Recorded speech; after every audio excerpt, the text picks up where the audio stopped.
Welcome to MVB Life Empowerment Sessions. Today, as a guest panelist, I have Mr. George Dartey. George Dartey. Who are you? Um, What are what, you about? what am I about? Let's just say that I am a very simple person, a trained pharmacist, and then a believer. Basically, that's how I describe myself. Wonderful. A pharmacist, a believer. I love how you define yourself. A very simple person. In what regards? Because my friend, you're not simple at all. I think I'm easygoing. I don't Okay. really write myself with a whole lot of things. Just get up, do what you have to do, and then that's it. You make things happen, basically. Basically, And when you're not making things happen, you kick people out of your way. um, more or less, just stay out of trouble. You stay out of trouble. Okay, so he says, this is a major troublemaker sitting here, Mr. Simple. From where? From I'm from Ghana. Yes. Yes. Yeah, I'm a fancy. So yeah, fancies don't like trouble actually. Fanties don't like trouble. Okay, guys, put your comments. I don't know if that's a true statement. I'm from Zimbabwe. I think we're a peaceful people, as far as I know, but we always say good things about ourselves.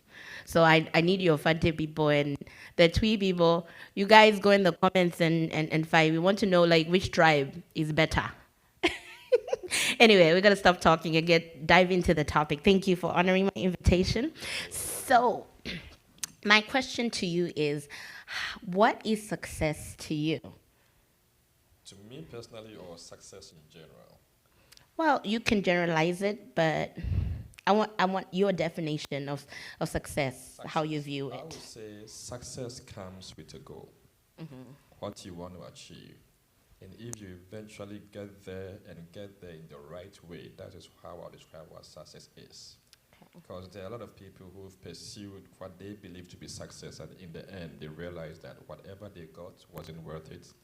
And then they would turn around and look back and realize that even if they got it, because of how they went about it, what they lost on the way to getting what they have was more valuable than what they got. So eventually, what they thought was success was actually not worth it. Right. So success I would define as getting what you want and getting it the right way. Getting it the right way. So when you're saying the right way, what is your basis? My basis is basically causing no damage, having a measurable way, let us say a measurable outcome. And I would say that evaluating what you gave up to get what you want, to see if indeed it is an addition to what you already have, or it's just something you are substituting one for the other. Right. So in order to determine what you give up, right, there should be kind of like a measuring rod you Yeah, should yeah, use. there should be. Can you Because give us examples? How do examples, you? okay, let me use a real life example. There was a certain billionaire here in New York. He committed suicide. And then I think later on somebody wrote a biography about him, and then it came out that the reason he committed suicide was that he realized that in his pursuit of the money on the wealth on Wall Street, he neglected his family, neglected his children, and was so focused on getting the money. He got the money all right, but then his daughter became a prostitute. His child, I think his son was into drugs or something like that. His wife divorced him. So even though he had the money, there was nobody to spend it with. There was nobody to really accompany him at the tail end of his life.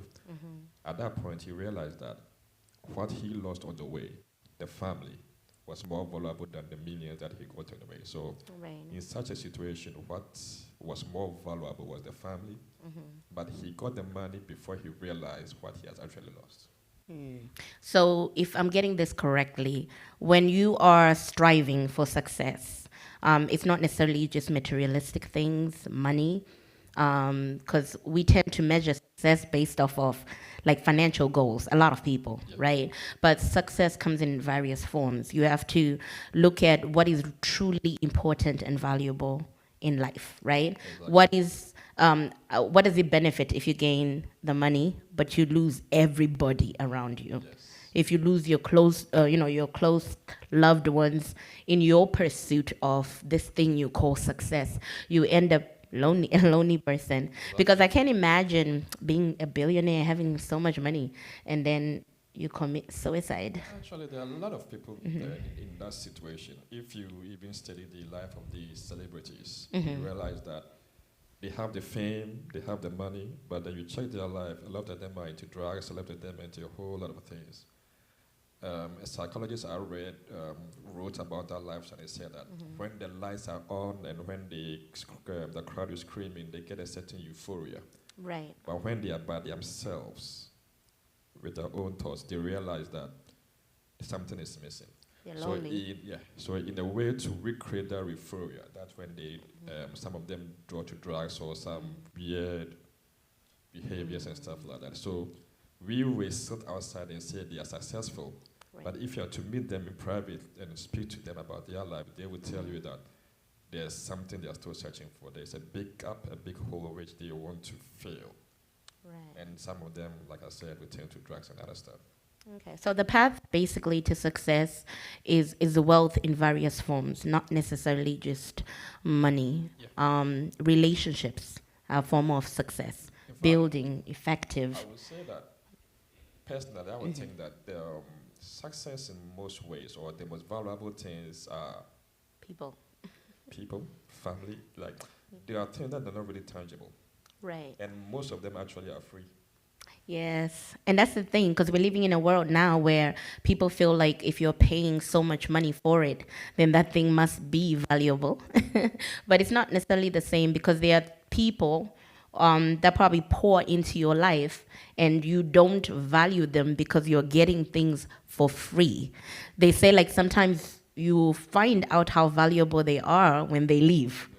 When they leave you, and then you're like, oh my God, you have acquired all these things, but those people that stood with you through thick and thin, they are no more. So with that said, what would be your advice to people that are in pursuit of tangible things, that are forgetting the intangibles, the most important elements of life? I will piggyback on what you just said and say it this way, that let not confuse price tag with value.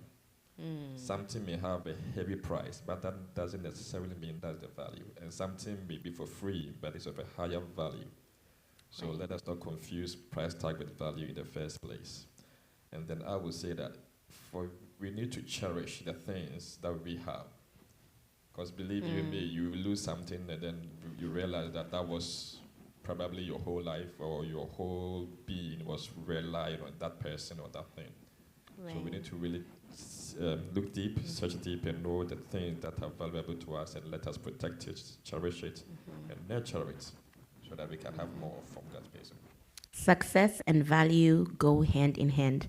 So assess your life, the people in your life, and the things that you do, your goals, and see if they're going to affect the most important and valuable assets of your life. I hope this was helpful, and I hope it was a blessing to you. Continue to grow rich, continue to grow old and happy and wholesome. But in your pursuit of these things, do not lose the most important things, yourself and your relationship to God. God bless you, everybody, until we meet again. Goodbye. Cheers.